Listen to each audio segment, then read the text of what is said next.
Welcome back to Fables of the World, where we journey into the timeless wisdom hidden in stories from every corner of the globe. Today, we travel to the heart of a vibrant forest to discover a tale of courage, sacrifice, and the delicate balance of life, the story of the banyan deer. Deep within a lush and sprawling forest, bathed in the golden light of the sun, stood a magnificent and ancient banyan tree.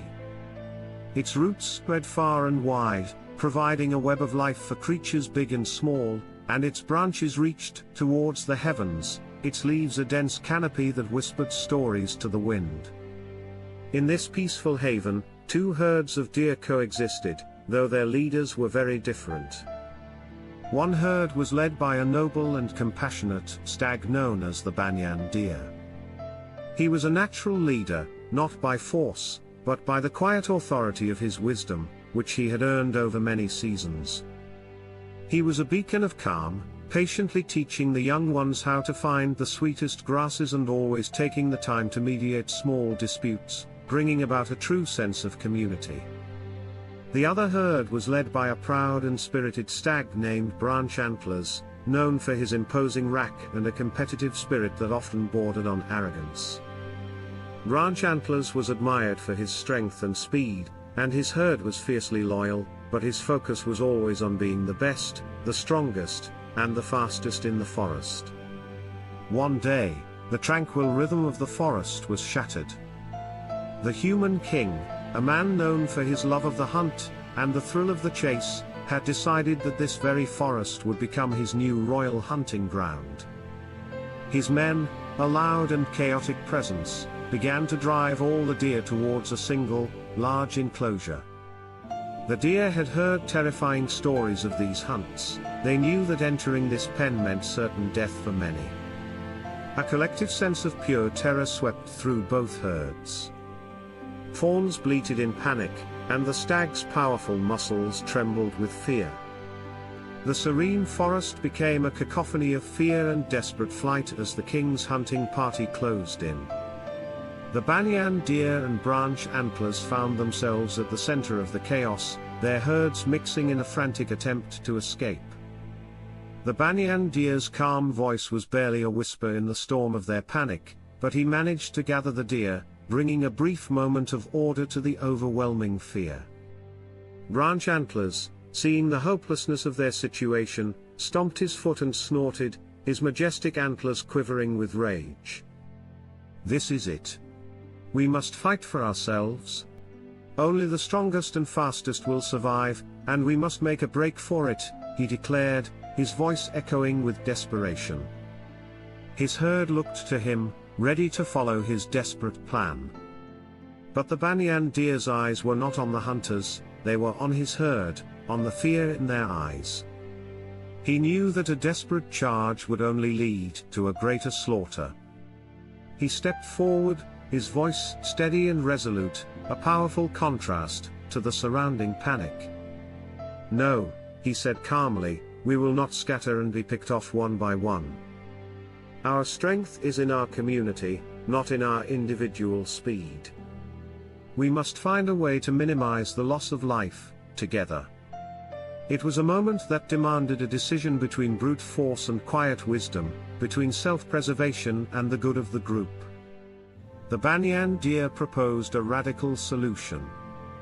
He suggested that the two herds approach the king with an offer. In exchange for a truce and the safety of the rest of the deer, one deer from their combined numbers would voluntarily offer itself to the king each day for his hunt. The king, a man of pride, was intrigued. The thought of a voluntary sacrifice was a spectacle, and it also guaranteed him a daily hunt without the messy, unpredictable chase. He agreed to the terms, and the deer began a new, somber tradition. Each morning, a deer would be chosen by lot, and with a heavy heart and a quiet dignity, it would walk to the king's enclosure. There was no struggle, no running. It was a silent, noble sacrifice for the greater good of their kind. The banyan deer and Branch Antlers, despite their rivalry, worked together to uphold this agreement, ensuring the burden was shared equally, and the survival of the community was prioritized. The days were filled with a sense of dread, but also a growing sense of solemn unity. Each day a deer was chosen, and each day it would say its silent goodbyes, a poignant reminder of the sacrifice being made for the many. The leaders of the two herds, through this shared sorrow, found a new respect for one another. One day, the lot fell upon a pregnant doe from the banyan deer's own herd. The doe, her eyes wide with fear, trembled not for herself, but for the life she carried within her. She begged for a reprieve, a chance for her fawn to be born before her time came. All the deer watched, their hearts heavy with sympathy, but no one knew how to break their sacred agreement. Seeing her profound distress and the fear in her eyes, the noble banyan deer, without a moment's hesitation, stepped forward. His expression was one of profound peace and determination. "This mother carries a future," he announced to all. "Her life, and the life within her, are more precious than mine." And with that, the great leader of the banyan deer herd walked towards the king's enclosure, offering his own life to save two others. The king, who had been watching from his balcony, was stunned. He saw not a frightened animal, but a noble leader walking with honor and courage towards his fate. He witnessed the silent sorrow and respect of the other deer. He sat in his throne, deep in thought, reflecting on the honor he had just witnessed. He realized that the pursuit of a fleeting thrill had blinded him to the deep value of life and community. This act of selflessness, more powerful than any hunt he had ever experienced, moved his heart unlike any other victory. He immediately ordered his men to stop the hunt, and to release the banyan deer. He declared the forest a protected sanctuary, a place where no man or hunter would ever set foot again. The deer of the forest, led by the banyan deer, lived in peace from that day forward, their community saved by the wisdom and sacrifice of one noble stag. The tale of the banyan deer reminds us that true leadership is not about power or dominance, but about courage and compassion. It teaches us that even in the face of despair, an act of pure, selfless love can bring about the greatest salvation.